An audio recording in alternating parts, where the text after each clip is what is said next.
할렐루야. 우리 옆분에 인사합시다. 하나님이 우리와 함께 하십니다. 시작. 하나님 우리와 함께 하십니다. 얼굴 보면서 인사합시다. 당신의 얼굴을 보니 하나님의 얼굴을 보는 것 같습니다. 시작. 당신의 얼굴을 보니 하나님의 얼굴을 보는 것 같습니다. 반갑습니다. 다 저를 주목해 주시기 바랍니다. 온라인으로 예배드리는 분도 하나님 우리와 함께 하십니다. 아멘.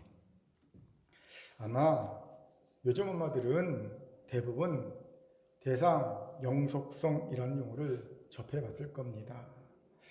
아이가 자라면서 꼭 성취해야 할 인지발달 과업 중 하나이기 때문입니다.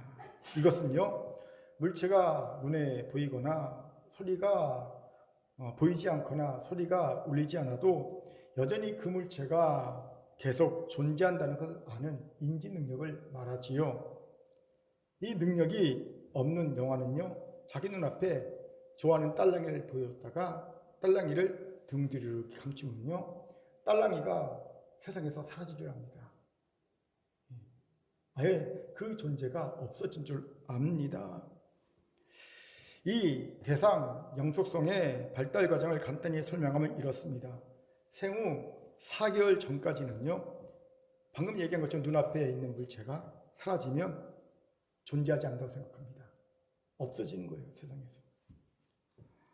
생후 4개월부터 8개월까지 사이에는요, 부분적으로 가려진 물체를 이해하고 탐색할 수 있는 수준까지 이릅니다.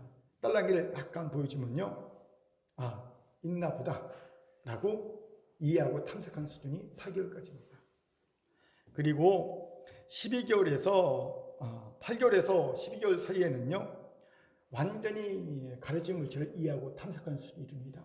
딸랑이를 탁 숨기면요, 아, 저 딸랑이가 뒤에 숨겨져 있다, 이 정도 이해합니다. 그리고 탐색합니다. 12개월에서 18개월이 되면 보고 있는 동안에 옮겨진 대상도 이해하고 탐색하는 수준까지 이릅니다. 딸랑이를 갖고 있다가 저쪽으로 옮기잖아요. 갖다 숨겨놓으면요, 아, 딸랑이가 여기 있다가 절로 옮겨졌다, 저기에 있다라고 이해하고 저쪽 가서 찾아요. 딸랑이를 그 정도 수준까지 이릅니다. 그리고 18개월이 지나면 비로소 보이지 않는 사이에 엄마가 딸랑이를 아무 데나 숨겨놓으면요, 아, 딸랑이가 어디 있겠지? 그리고 막 찾아다니는 거예요. 어딘가 있겠지? 찾아다닙니다. 2단계가 되어야 대상 영속성 개념이 확립되었다고 말합니다.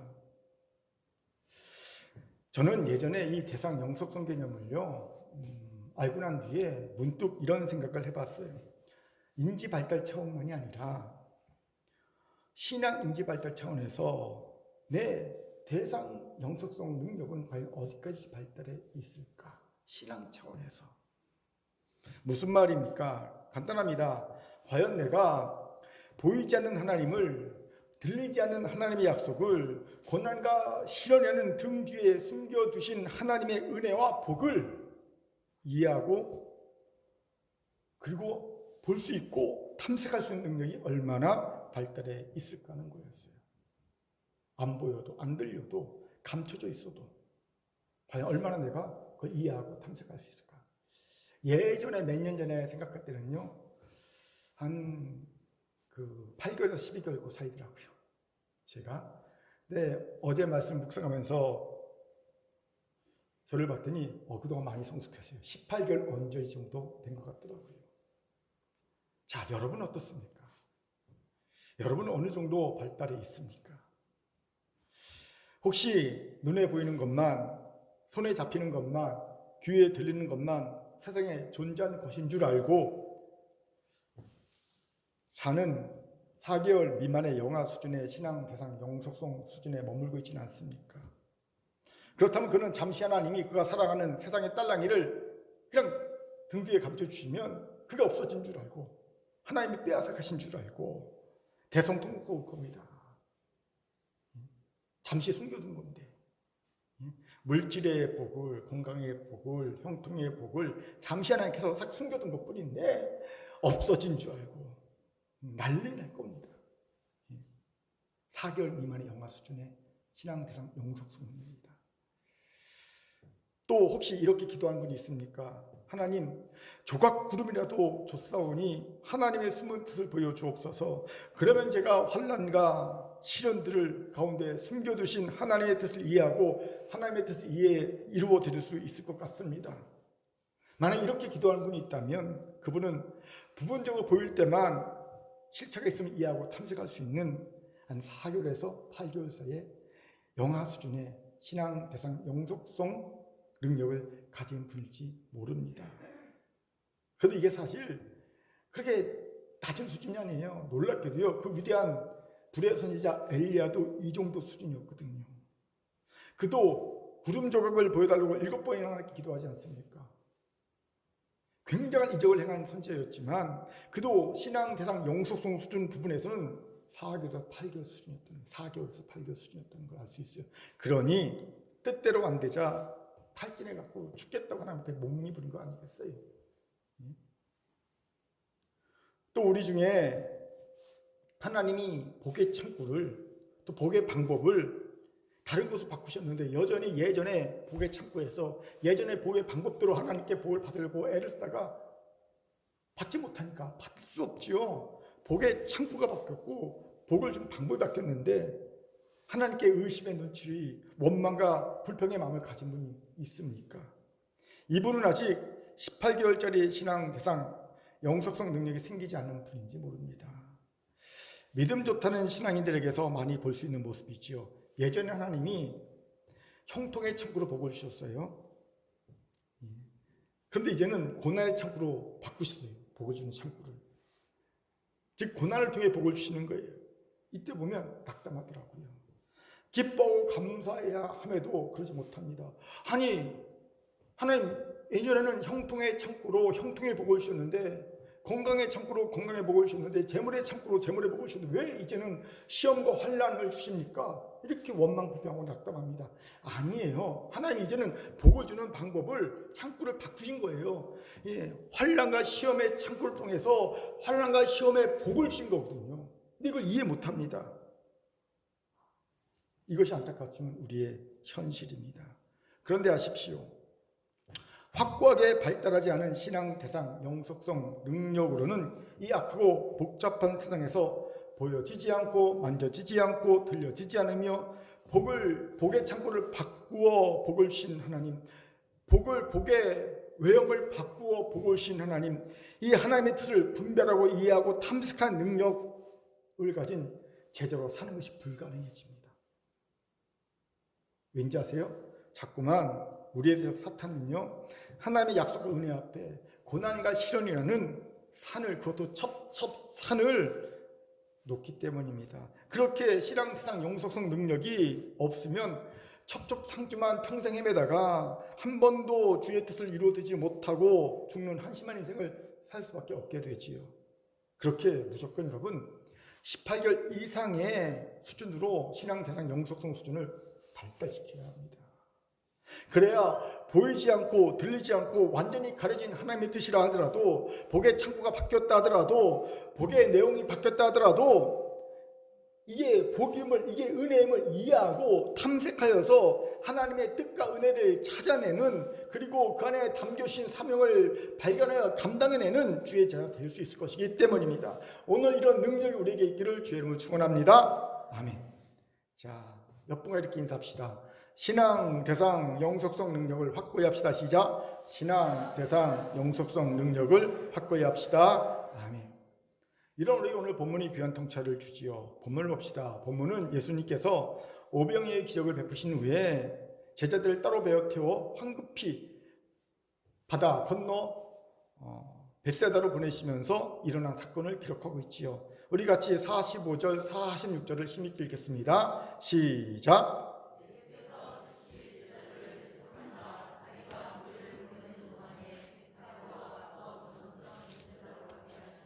무리를 작별하신 후에 기도하러 산으로 가시니라. 아멘. 방금 읽은 본문에서 우리는 예수께서 오병이의 기적 후에 황급히 제자들을 배에 태워 앞서 바다 건너편 벳사다 보내시고 자신은 남아서 무리를 보내신 뒷정리를 하시는 모습을 보게 됩니다. 이상하지 않습니까? 굉장히 이상합니다. 여러분 생각해 보세요. BTS가 무대에서 화려한 공연을 하고 바로 사라지지 끝까지 남아서 뒷정리하는 거 보셨습니까? 절대 안 그러지요. 뒷정리 누가 합니까? 스태프들이 남아서 하지요. 자, 그럼 오병이어 기적에서 BTS는 누구고 스텝은 누굽니까? 오병이어 기적에서 BTS는요 예수님이고요, 스텝은요 제자들이지요. 그러면 당연히 오병이어 기적이 딱 끝난 뒤에 누가 황급히 배를 타고 가야 됩니까? 예수님이 황급히 배를 타고 가야 되지요. 그리고 남아서 뒷정리한 사람 누굽니까? 제자들이 되지요. 그런데 거꾸로 됐어요. 오히려 제자들을 황급히 배 태워 보내시고 예수님이 남아서 뒷정리하십니다. 무리들 보내십니다. 이상한 일이지요. 왜 이런 이상한 행동을 하고 계실까요? 이에 대해 보통 많은 학자들이 이렇게 해석합니다. 예수는 제자들이 헛된 영광, 헛된 욕심을 갖는 것을 원천 봉사하고 계신 것이다. 무슨 말입니까? 오병이어 기적 후에 대중들이요 눈이 돌았어요. 와, 우리가 드디어 메시아를 만났다. 오병이어로 남자만 5,000명이 넘게 먹이는 급식기적을 베풀었잖아요. 야, 이번에 우리 왕이 되시면 이제 먹고 살 일은 걱정 없다. 그러니까 왕으로 예수를 취대하는 움직임이 막 일어났어요. 이걸 제자들이 눈치챘지요. 이야, 이제 우리에게 드디어 고생 끝 행복 시작이다. 흥분했지요. 이제 예수님 왕으로 옹이 되시겠구나 막 들떠 있는 겁니다. 헛된 욕심, 헛된 욕망을 가지기 시작한 거지요. 예수님이 그걸 원천 차단하시기 위해 급히 재촉하사 배를 태워 건너편을 보내셨다는 겁니다. 이게 정통 해석이에요. 일리가 있는 해석입니다. 여러분, 주의 제자들은 헛된 욕심, 욕망을 버려야 합니다. 영광의 자리가 아니라 낮아져서 성김의 자리에 서 있는 것이 주의 제자들의 목입니다. 이 점을 절대 잊지 말기 바랍니다. 아멘. 그런데 단지 이런 이유 때문이었을까요? 아닙니다. 더 중요한 이유가 있어요. 만약 그 이유 때문이라면 굳이 제자들만 배에 태워 바다로 내어 모실 일이 없습니다. 그것도 밤에 풍랑이 있는 바다로 제자들을 재촉하사 급히 보내실 일이 없습니다. 그냥 제자들에게 하나님께만 영광을 돌리는 삶을 살아야 돼. 너희는 섬기고 낮아질 때 어미 단속만 하시면 될 것 같습니다. 아니면 같이 배를 타고 가시든지. 또 여러분, 배를 타고 갔다고 사람들이 뒤쫓아오지 못할까요? 아니요. 얼마든지 뒤쫓아올 수 있습니다. 왜냐하면 갈릴리 바다의 둘레가 기껏해야 51km밖에 안 되거든요. 둘레 전체가. 그래서 사람들이 배를 타고 가도요 바닷가 해안에서 배 보면서 따라갈 수 있어요. 실제로 마가복음 6장 32절부터 33절까지에 보면 예수의 배를 타고 가실 때 많은 무리들이 배를 보면서 해안가를 따라 배를 쫓아 예수를 따라갔던 것을 확인하게 됩니다. 그러니 이상합니다. 왜 굳이 예수님은 제자들만 급히 재촉해서 배를 태워 갈릴리 바다로 내보신 걸까요? 그것도 곧 겉셈 풍랑이 일 것을 환히 아시는 예수님께서 모르실 리가 없지요.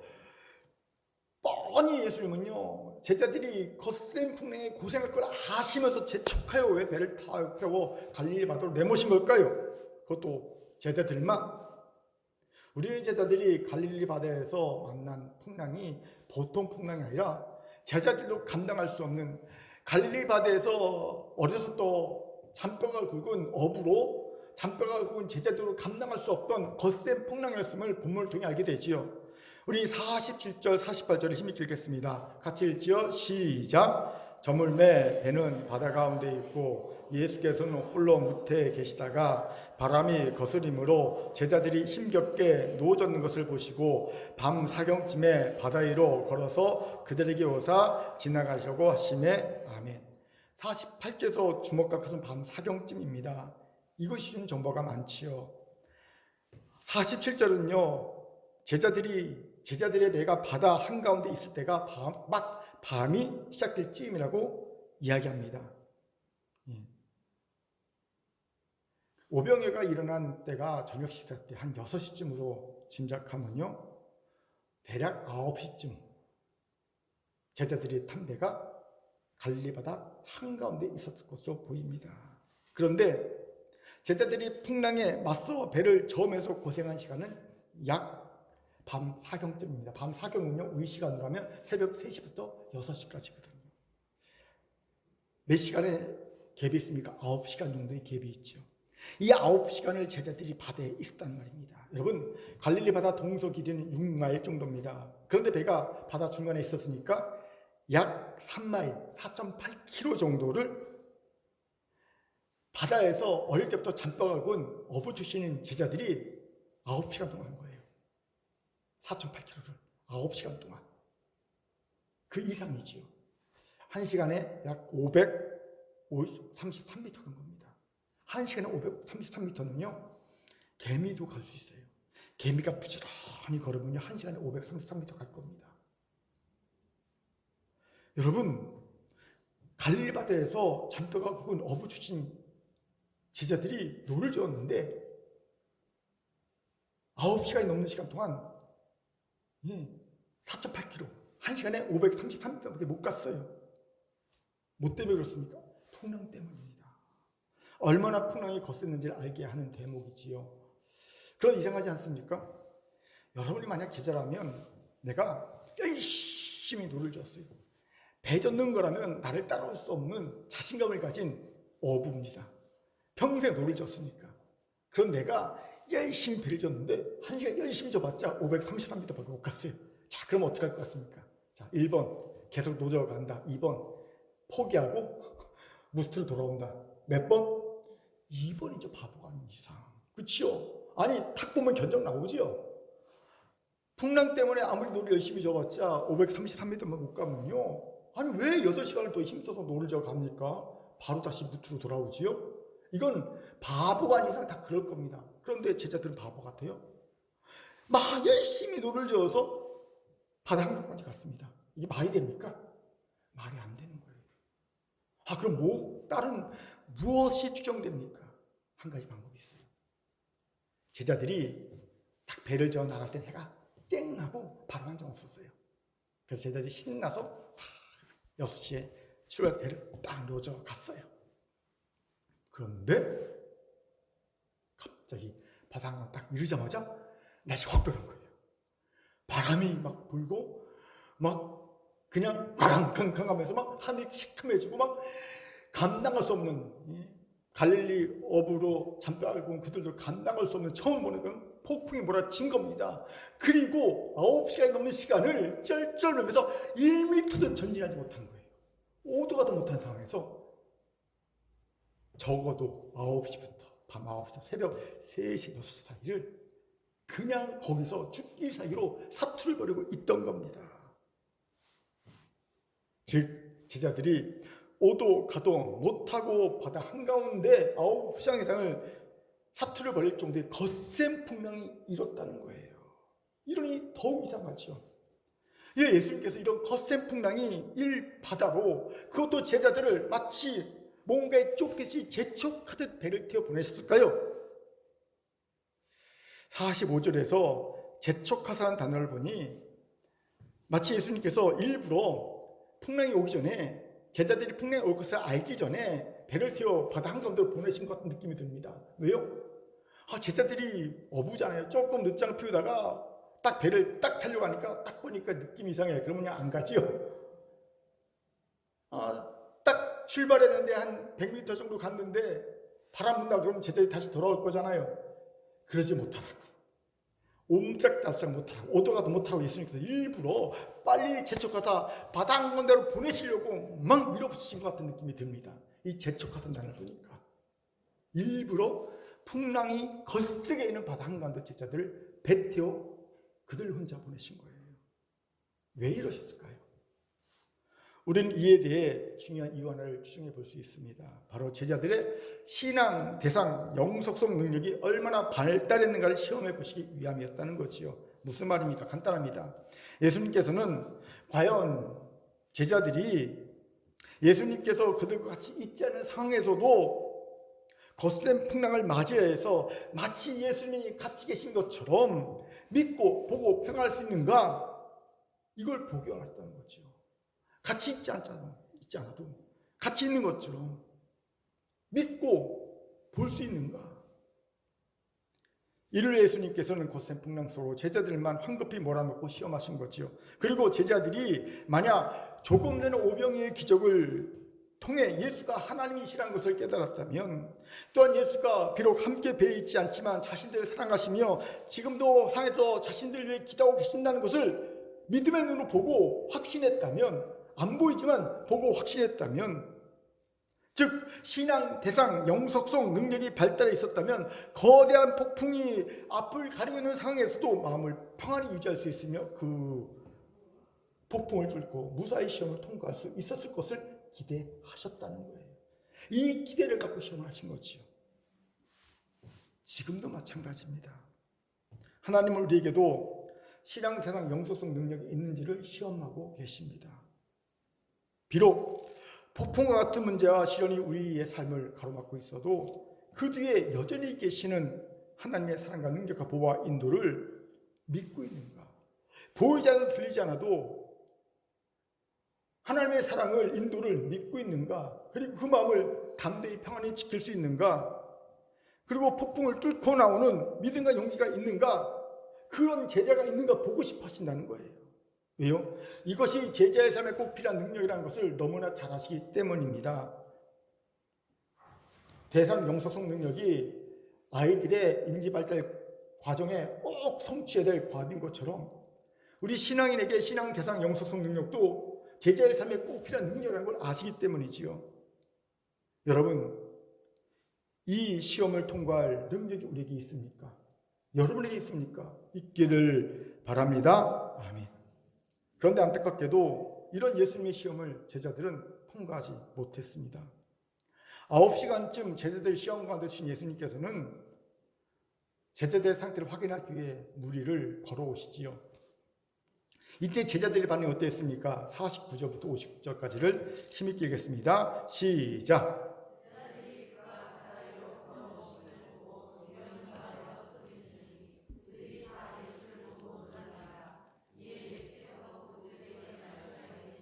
안심하라, 내니 두려워하지 말라 하시고, 먼저 제자들은 바다 위로 걸어오신 예수님 보고 유령이라고 소리치며 참 꼴사납게 다 큰 남성들이 무서워 비명을 지르는 추태를 보입니다. 얼마나 놀랐으면 같이 있던 예수님을 몰라보고 유령이라고 놀래며 비명을 지를까요? 그래서 예수님께서 이렇게 말씀하시죠. 안심하라, 내니 두려워하지 말라. 이 말씀의 의미가 뭔지 아세요? 시험 종료, 시험 탈락, 이 의미입니다. 안심하라, 내니 두려워하지 말라는요, 시험 끝났어.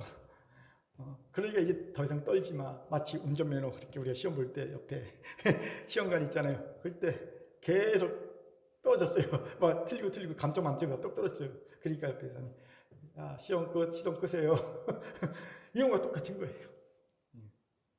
우리는 이에 대한 확증을 51, 52절에서 마가복음의 저자의 말을 통해 보게 되죠. 같이 읽겠습니다. 시작! 배에 올라 그들에게 가시니 바람이 그치는지라 제자들이 마음에 심히 놀라니 이는 그들이 그 떡 떼시던 일을 깨닫지 못하고 도리어 그 마음이 둔하여 졌음이더라. 아멘.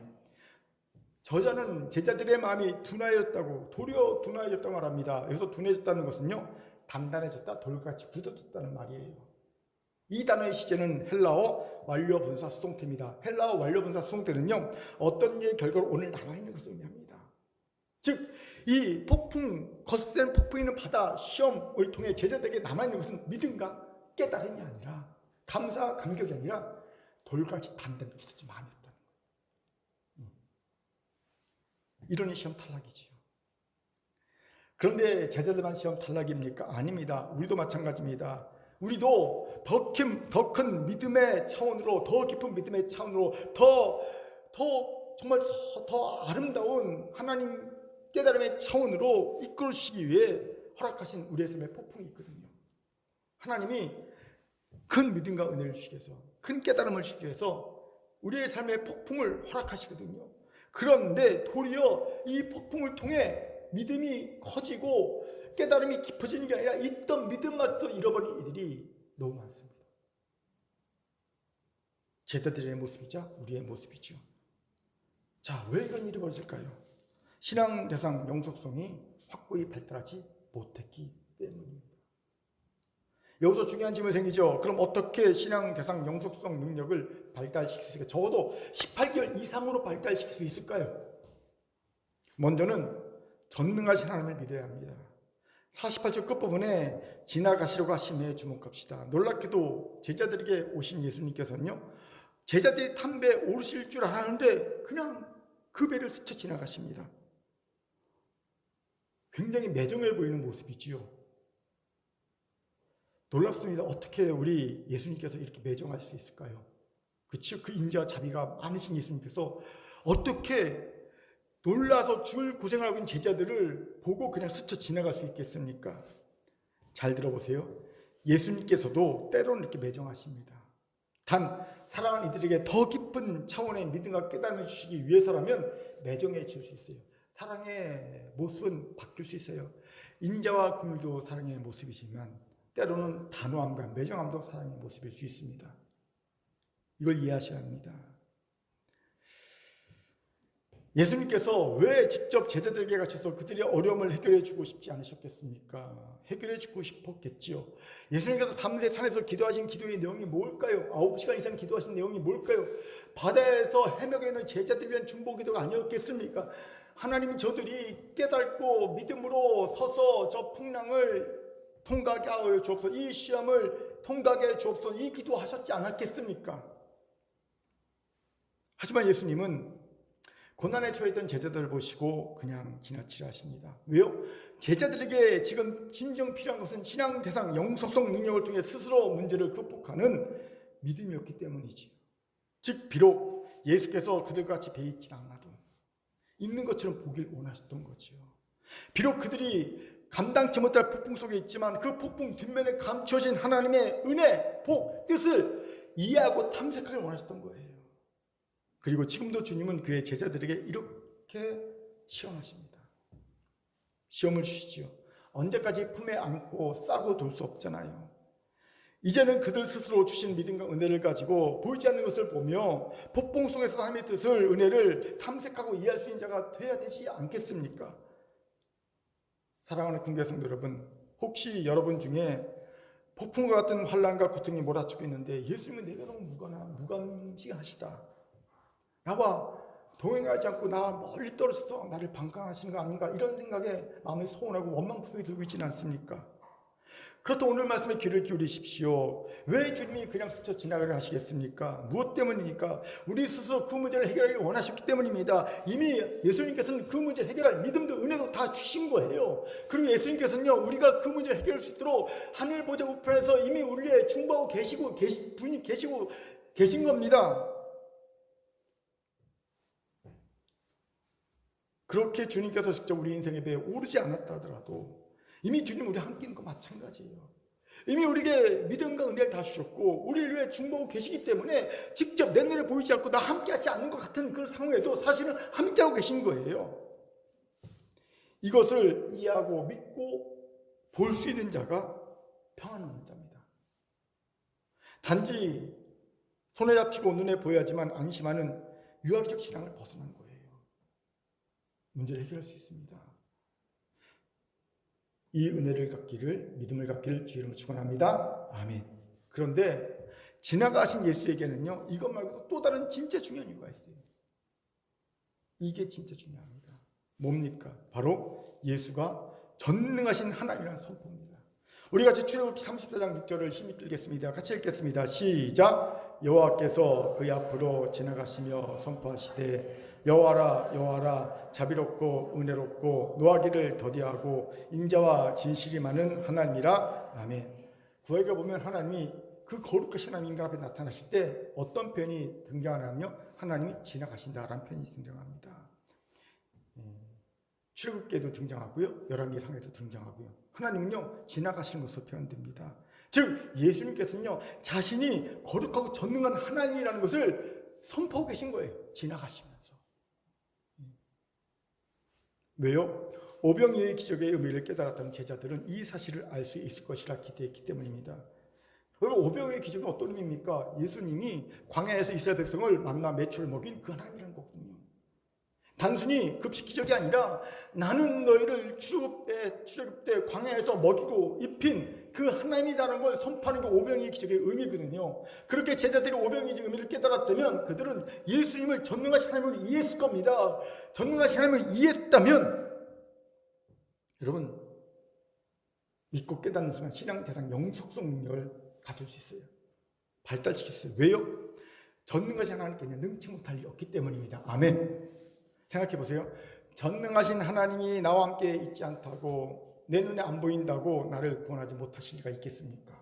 없죠. 전능하신데 나와 함께 있지 않다고 나를 못 구원하셔? 말이 안 됩니다.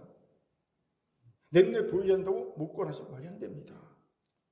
예수님께 이런 믿음으로 이스라엘 아무에게도 이런 믿음을, 큰 믿음을 보지 못했다 칭찬받은 이가 있습니다. 바로 하인의 중병을 고쳐달라고 예수님께 왔던 가버나움의 백부장입니다. 예수님은요 그를 어여삐 여기셔서 내가 직접 너희 집에 가서 너희 하인의 중병을 고쳐줄게 말씀하십니다. 그때 그가 뭐라고 말합니까? 다만 말씀으로 하옵소서. 그러면 내 아인이 낫겠나이다. 무슨 의미입니까? 예수님, 당신에게는 시간과 공간의 제약이 없습니다. 이 뜻이거든요. 시간과 공간의 제약이 없는 분 누굽니까? 전능하신 하나님이시거든요. 당신은 전능하신 하나님입니다. 그러니 시간, 공간의 제약이 없습니다. 그냥 여기서 말씀을 탁 하셔도 공간을 격하여, 시간을 격하여 내 하인의 중병을 낫게 할 수 있습니다. 예수님이 깜짝 놀라신 거예요. 이스라엘에 나를 전능한 하나님으로 믿고 깨달아 고백하니가 너밖에 없구나. 이스라엘이 이만한 믿음을 찾아볼 수 없다 칭찬하신 거예요. 이러니 그에게 신앙성, 영속성 능력이 발달한 겁니다. 왜요? 예수님을 전능하신 하나님을 믿으니까 보이지 않아도, 들리지 않아도, 함께하지 않아도 상관없는 거예요. 믿음이 생기는 거예요. 이것이 주목합시다. 하나님은 전능하십니다. 능치 못할 일이 없으십니다. 그렇게 비록 우리 눈에 안 보이고 귀에 안 들리고 손에 안 잡혀도 하나님은 언제나 우리 함께 하십니다. 이 믿음이 있어야 거센 풍랑이 쳐도 첩첩산중 같은 문제 속에 파묻혀 있어도 헤매이지 않습니다. 은혜와 복을 이해하고 탐색하고 얻어낼 수 있습니다. 제가 괜히 25년 동안 설교하기 전에 여러분에게 하나님 우리 함께 하십니다 고백하게 하는 게 아니에요. 여러분 이 믿음의 고백이 하나님 우리 함께 하십니다. 이 믿음의 고백이 바로 신앙상 영속성 능력을 발달시킨 고백입니다. 그리고 이 고백은 실제적으로 문제를 해결하는 능력이 있는 고백이기도 합니다. 여러분 얼마 전에 사랑제일교회에서 최종천 목사님 치유 집회에 많이 참석하셨죠? 우리 교회 한 23명에서 5명 참석하는 것 같은데 그때 특별한 치유기도 하지 않았죠? 예, 한 가지 한 게 있어요. 뭐였습니까? 계속 입으로 하나님이 나와 함께 하십니다 고백하게 했어요. 이거 하나 했어요. 그냥 계속 하나님이 나와 함께 하십니다 고백하라고. 그런데 각종 치유가 일어났거든요. 하나님이 나와 함께 하십니다 고백만 했는데 이 고백은 전능하신 하나님을 믿는 고백이거든요. 그 하나님이 나와 함께 하시는 거거든요. 그렇게 전능하신 하나님께 대한 견고한 믿음을 가지세요. 하나님께 능치 못할 일이 없으십니다. 내 문제는요 전능하신 하나님에 비하면 아무것도 아닙니다. 말씀으로 천지 만물 창조한 그 하나님의 능력에 비하면 내 문제는요 먼지만 못합니다. 여러분 죽은 자가 살아나는 것 우리에겐 기적이지만 하나님께는 그건 일도 아닌 거예요. 먼지만 못할 일입니다.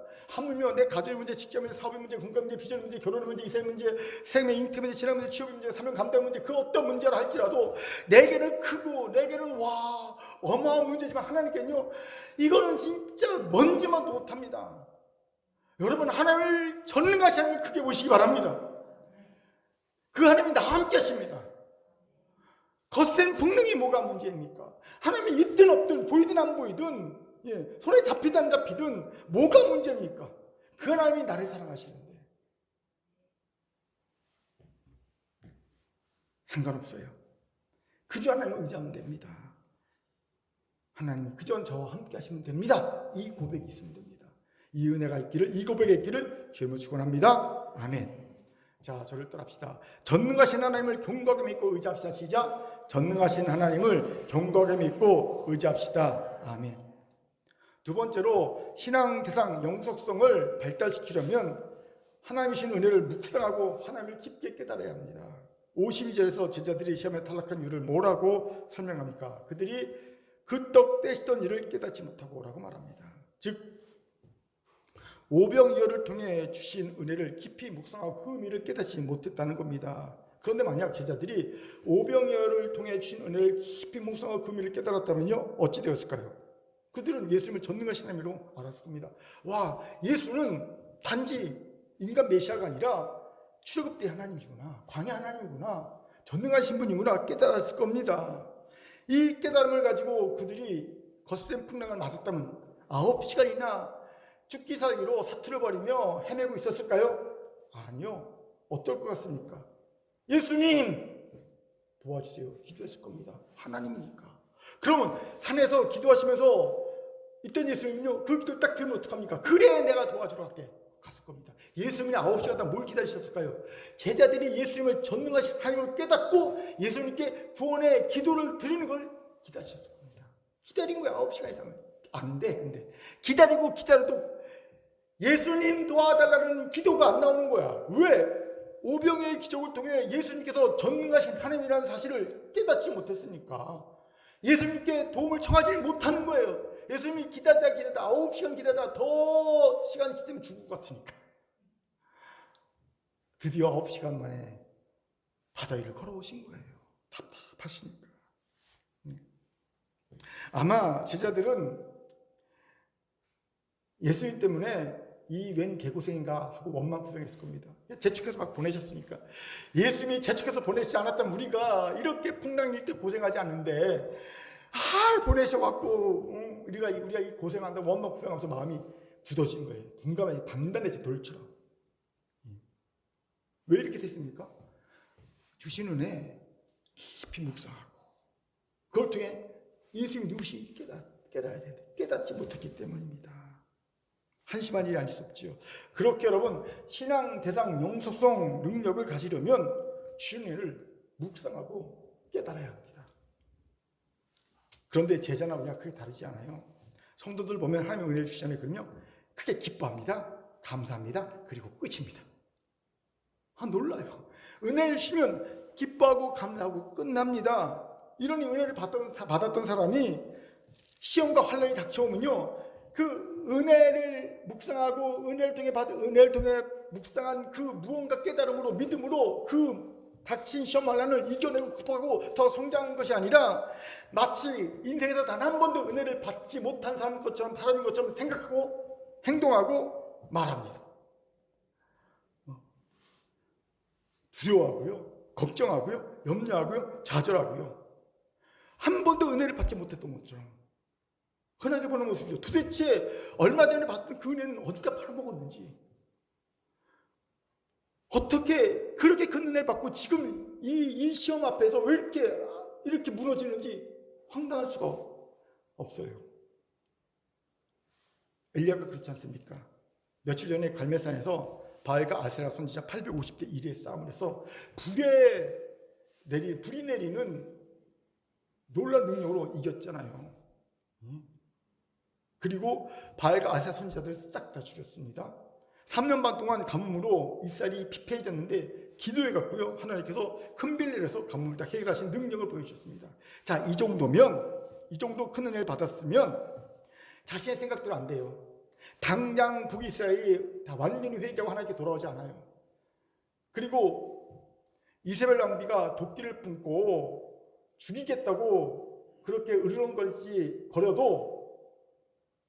하나님이 뭔가 큰 뜻이 있겠지. 하나님께서 이걸 통해 또 나에게 놀라운 은혜를 베푸실 거야. 복을 주실 거야. 믿고 기대하면서 인내할 수 있었을 겁니다. 그런데요 엘리야는요 바로 낙담합니다. 탈진을 벌입니다. 광야로 도망갑니다. 그리고 하나님 앞에 나 죽여주세요. 몽리 부리잖아요. 왜요? 큰 은혜를 받았는데 그걸 묵상하지 않았어요. 깊이 깨닫지 못했어요. 그러니까 하나님께서 엘리야를 데리고 40일 동안 걸어서 호렙산에 가게 하시고 바람을 그 앞에 지나가게 하시고 지진을 그 앞에 지나가게 하시고 불을 지나가게 하시면서 하나님 보이지 않고 침묵의 음성, 세미한 음성을 보이시면서 하나님을 만나게 하세요. 새로운 하나님 체험을 하게 하십니다. 깨달음을 하게 하십니다. 왜요? 그가 하나님 체험이 멈춰졌거든요. 하나님 깨달음이 멈춰졌거든요. 그러니까 신앙상 영성 수준이 성장하지 못한 걸 아시니까 하나님은요 은혜를 통해 깨달아 그가 미처 깨닫지 못한 하나님을 깨달으라고 거기까지 가게 하신 것을 보게 됩니다. 그렇습니다. 아무리 대단한 주의 일꾼이라도 주시는 은혜를 묵상하고 하나님을 더 깊게 깨닫지 못하면 계속 깨달아가지 못하면 신앙 대상 영수성 수준이 발달하지 못해요. 딱 멈춰버리게 됩니다. 이러면요 물밀듯 몰려오는 시험을 이겨내지 못합니다. 제자들처럼 마음이 둔해지는 거예요. 돌과 같이 단단해지는 거예요. 그렇게 은혜를 주셨으니까 묵상하십시오. 그래서 하나님을 아는 지식이 깊어지고 넓어져야 합니다. 깨달아져야 합니다. 더불어 주신 은혜에 담아주신 내 사명도 깨달아야 합니다. 이러면 신앙상 영수성이 발달하게 돼 있어요. 이런 이는 거센 풍랑 속에 혼자 내던져져도 하나님이 함께 계심을 믿어 의심치 않습니다. 첩첩산 중에 혼자 떨어져도 헤매지 않고 하나님의 뜻을 알고 교제하며 한 걸음 한 걸음 인동을 하다 앞으로 나아가게 됩니다. 그런데 아쉽게도 은혜 받고 기뻐하고 감사하고 끝내야 일이 많습니다. 신앙 대상 영속성이 발달할 수가 없죠. 요새 큰 교회 축하할 일이 참 많아요. 앞으로도 계속 있을 겁니다. 여러분 계속 좋은 일이 계속 생겨나고 있어요. 있을 겁니다. 제가 기도하면서 이걸로 기도할 때 하나님께서 제게 이렇게 말씀하셨어요. 기쁘냐? 감사하냐? 예. 기쁘고 감사하고 끝내면 안 돼. 묵상해. 내가 왜 이런 은혜를 줬는지 묵상하고 깨달아야 돼. 하나님에 대한 지식의 이하 넓이와 높이가 확장돼야 돼. 그리고 주신 사명, 은혜에 담아주신 사명도 깨달아야 돼. 말씀하시더라고요. 여러분 꼭 기억하세요. 은혜 받았으면 은혜는요 하나님이 사명도 담아주세요. 내가 돈을 많이 벌었습니까? 사명이 있어요. 내가 지식을 많이 얻었습니까? 거기 사명이 있어요. 내가 건강해졌습니까? 사명이 있는 거예요. 그 안에. 자녀들이 형통해졌습니까? 그 안에 사명이 있는 거거든요. 하나님이 그걸 제게 말씀하시더라고요. 그래서 금요철하고 오신 분들은 아시겠지만 제가 몇몇 분들에게 기도하면서 이 얘기를 해줬어요. 하나님이 은혜 속에 사명을 주셨다. 사명을 얘기했던 것이 있습니다. 여러분 꼭 기억하십시오. 은혜 안에 반드시 사명이 숨어 있습니다. 이걸 알면 신앙 대상 영속성이 발달하게 될 겁니다. 거친 풍랑 속에서 나 혼자 있어도 하나님이 함께 하심에 확신과 든든함으로 멋지게 풍랑을 헤쳐나갈 줄 믿습니다. 아멘. 자, 옆분과 이렇게 인사합시다. 주신 은혜를 묵상하고 하나님을 깊게 깨달으세요. 시작. 주신 은혜를 묵상하고 하나님을 깊게 깨달으세요. 아멘. 세 번째로 신앙 세상 영속성을 개발시키려면 신앙 인격이 성숙해야 합니다. 이건 당연한 말이지요. 아이들이 겨울수가 차가면서 자연스럽게 대상 영속성이 발달해가죠. 왜? 잘하니까. 성장해 나가니까. 자연스럽게 성장과 함께 대상 영속성 기능도 발달해 가는 것 아니겠습니까? 마찬가지입니다. 신앙 있게 성장해 가면, 성숙해 가면 신앙 대상 영속성도 같이 발달해 갑니다. 그런데 문제가 있어요. 이렇게 자연스럽게 발달하고 성장해야 할 신앙성 영속성이요 딱 멈춰진다는 거예요. 발달하지 않는다는 거예요. 그러니까 비일비재합니다. 여러분 왜일까요? 간단합니다. 아이들이 언제 성장이 멈춥니까? 병들었을 때. 병들면 성장 멈추거든요. 예. 마찬가지로 영적 병이 들면 영적 성장이 멈춰집니다. 그러면 영적 성장이 왜 어떤 병 때문에 멈춰집니까? 여러분 어떤 병입니까? 죄지요. 죄는요 우리의 영적성을 멈추는 주범입니다. 이거예요 여러분. 제자들의 경우도 마찬가지입니다. 그들은 예수와 함께하면서 예수의 말씀도 들었습니다. 오병이의 기적도 체험했습니다. 특별한 은혜를 받았지요. 하지만 그들의 신앙이 성숙하지 못했습니다. 왜요? 죄가 있었기 때문에. 어떤 죄입니까? 예수를 이용해서 신앙, 욕심, 욕망을 채우려던 죄입니다. 이게 극명하게 드러났던 때가 바로 예수님과 함께 여리고에서 예루살렘 성으로 입성할 때입니다. 그 길가에서 이제 곧 예수님이 예루살렘에 입성하면 예수님이 왕으로 옹립되고 그럼 자기들은 국방부 장관, 내무부 장관, 국무총리 이 자리를 얻을 거잖아요. 그래서 누가 어느 자리를 얻을 것이냐 놓고 막 서로 다투죠. 예수님 앞에서. 예수님께서 야단치시고 인자연구원에서 성령을 받으려면 섬기려 하고 도리어 자기 목숨 많은 사람의 대성물 주람이라고 질책하시지요. 이때 극명하게 드러난 게 뭡니까? 그들은 예수를 사랑하고 예수를 섬기고 믿고 따른 게 아니라 사실은 예수를 이용하기 위해서 예수를 통해 자신의 욕망, 욕심을 성취하기 위해서 예수를 따랐다는 겁니다. 즉 그들이 믿고 섬겼던 것은 자기 자신이었다는 거죠. 자기 자신. 이게 드러나지 않습니까? 이게 죄예요. 이게 죄예요. 이 죄가 있을 제자들이 신앙이 성장하겠습니까? 신앙 인격이 성장하지 않죠. 신앙있게 성장하지 않으니까 신앙 대상 영속성도 성장하지 않는 겁니다. 멈춰버린 겁니다. 이러니 마음이 둔해지는 거죠. 그런데 이건 지금도 마찬가지입니다. 19일자, 오늘이 21일이니까 금요일날 국민일보에 이런 기사가 실렸어요. 지금 세상에서 가장 빨리 퍼지는 종교는 자기 숭배. 미국 바이올라대 조직신학 교수인 테디어스 월리엄스 교수가 최근 복음주의 단체인 TGC 칼럼에 기고한 내용이라고 해요. 그는 이 칼럼에서 현대인의 종교는 자기 숭배다. 그리고 이 자기 숭배라는 종교가 가장 급속하게 확산하고 있고 이게 굉장히 위험하다라고 얘기하고 있어요.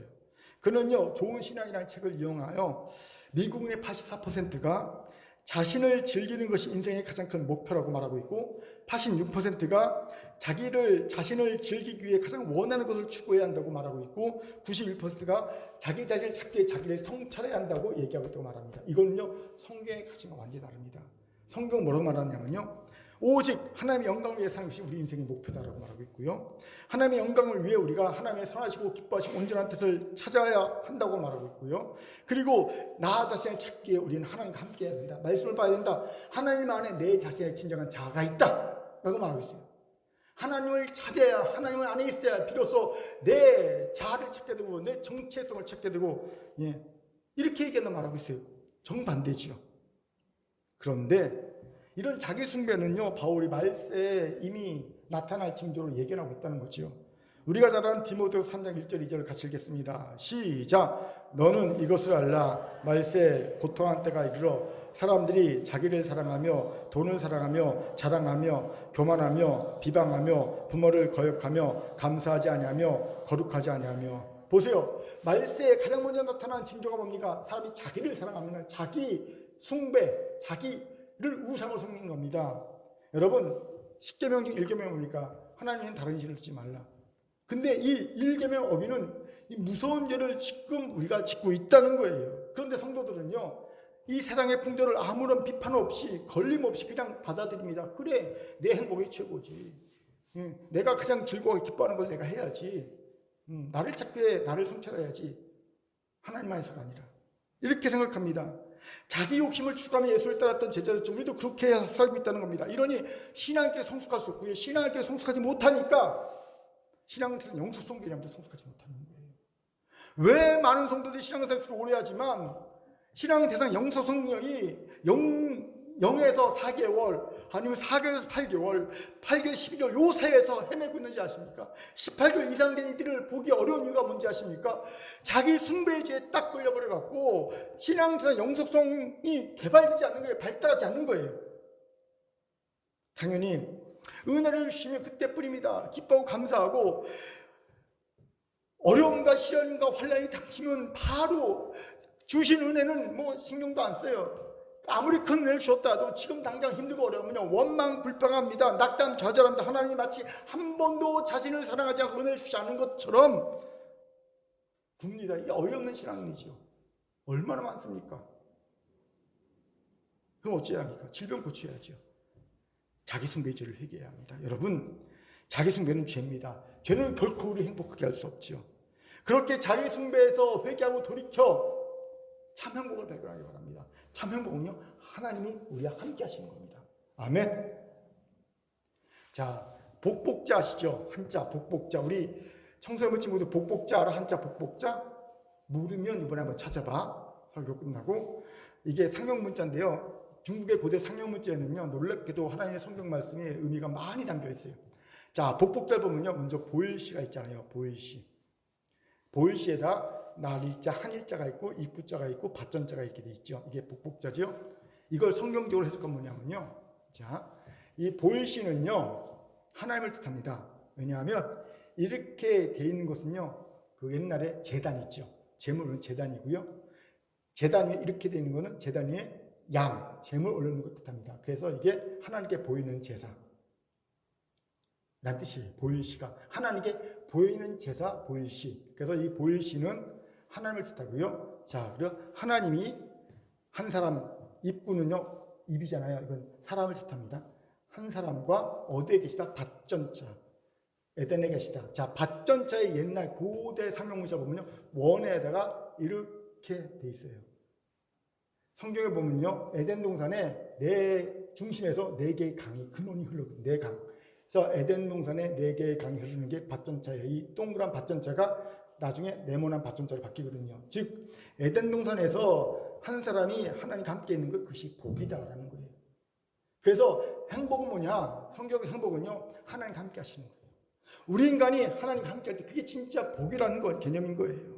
여러분, 참 행복은요, 자기 숭배에서 오지 않아요. 자기 만족에서 오지 않아요. 참 행복은요, 우리가 하나님과 함께 할 때 옵니다. 그렇게 회개하고 하나님과 함께 하십시오. 그러면 행복해질 겁니다. 당연히 정상적으로 신앙있게 성숙할 겁니다. 그리고 신앙있게 성숙하면서 신앙 대상 영속성도 같이 발달할 겁니다. 오늘 이 은혜가, 이 결단이 있기를 주의 이름으로 축원합니다. 아멘.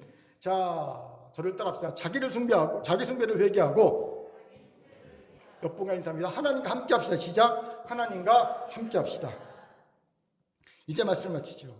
우리 하나님은 오병이어의 기지고도 계시고요, 폭풍치는 바다 한가운데도 계십니다. 우리 하나님은요, 오병이어의 기적을 통해서 우리를 사랑하시고요, 폭풍치는 한가운데 우리를 내모시면서 우리를 사랑하십니다. 안 사랑하신 게 아니라 그때도 우리를 사랑하십니다. 그리고 이것을 그의 사랑하는 제자들이 깨닫도록 제자들을 폭풍 속으로 혼자 보내십니다. 그냥 보내신 게 아니라 놀란 오병이의 은혜와 함께, 그 깨달음과 함께, 그리고 보좌 앞에서 우리의 중보하신 중보기도 함께 보내십니다. 그리고 주님은 놀랍게도 폭풍 속에서 우리가 주님을 간절히 찾을 때 우리를 위해 우리 곁에 오시지만 그냥 스쳐 지나가십니다. 우리는 그 모습에 서운해하고 낭망하고 원망하지만, 여러분, 주님이 진정 우리를 스쳐 지나가시면 우리에게 원하시는 게 뭘까요? 그 냉장고 싸늘한 그 등만 보지 말고, 그 등 건너편에 안 보이지만 예수님의 눈가에 맺혀있는 눈물 방울, 젖어있는 눈망울을 보라는 거예요. 이걸 보는 제자들을 원하십니다. 우리를 스쳐 지나가시지만 싸늘한 등만 보고 낙심하고 원망하고 불평하며 나한테 왜 저러실까, 이런 제자가 되지 말고, 그 등 앞에 안 보이지만 예수님의 눈물 젖은 그 눈을 보라는 거예요. 눈을 볼 수 있는 그런 믿음을 가지라는 거예요. 우리가 이렇게 보이지 않는 부분까지 볼 수 있다면 우리는 좀 더 깊은 차원의 신앙을 성숙했을 겁니다. 그렇게 이제 신앙 대상 영속성 능력을 발달시켜야 합니다. 이를 위해 전능하신 하나님을 견고히 믿고 의지합시다. 주신 은혜를 묵상하고 하나님을 깊이 깨닫고 사명도 발견합시다. 우리의 신앙 성숙을 막는 자기 숭배의 죄를 회개하고 하나님과 함께하는 행복한 이가 됩시다. 분명 우리 모두 내 삶에 하나님이 보이건 보이지 않고, 풍랑이 치건 안 치건, 하나님께서 행복의 복의 창구를 바꾸든 안 바꾸든, 복의 형태를 바꾸든 안 바꾸든 상관없이 하나님을 믿고 하나님과 동행하며 행복하게 주신 사명 감당하는 충성된 주의 종이 다 될 줄 믿습니다. 하나님의 말씀이었습니다. 아멘. 기도하겠습니다. 사랑과 자비 하나님 참 감사합니다. 하나님, 우리가 신앙대상 영속성 능력을 발달시켜 도와주셔서 풍랑이치지 않건, 하나님이 보이건 보이지 않고 들리건 들리지 않건, 하나님 복의 형태가 바뀌든 안 바뀌든, 창고가 바뀌든 안 창고든 하나님 함께함을 믿고 기쁘고 감사함으로 하나님과 함께 하나님의 은혜의 복을 따라가는 성도들 다 되게 도와주옵소서. 감사드리며 예수님 이름으로 기도합니다. 아멘.